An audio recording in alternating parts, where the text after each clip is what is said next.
ધર્માંતરણ અને ઘર વાપસી, આ બે શબ્દ સામે ભારતની માત્ર કમનસીબી એવું લખી શકાય.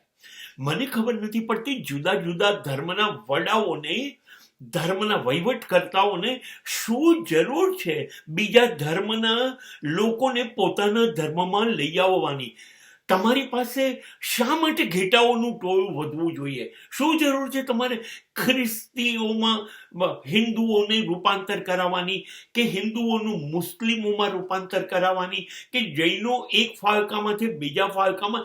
અરે શા માટે આપણે આવી રીતે બીજા ધર્મના લોકોને આપણી અંદર જોડી રહ્યા છે? શું કામ છે? શું કામ છે તમારે વધારીને?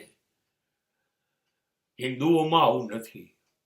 એક સિંહ વિવેકાનંદ કે એક સિંહ શંકરાચાર્ય, આ લોકોએ ક્યારેય કોઈને પોતાના ધર્મમાં આવવા માટે ક્યારેય દબાણ નથી કર્યું, કોઈ પ્રયત્ન નથી કર્યા. એના પ્રકાશમાં અંજાઈને જેને આવવું હોય આવે. બાકી આ લોકોએ ક્યારેય કોઈ પ્રયત્ન નથી કર્યા, કેમ કે એમને એમના ધર્મમાં શ્રદ્ધા છે.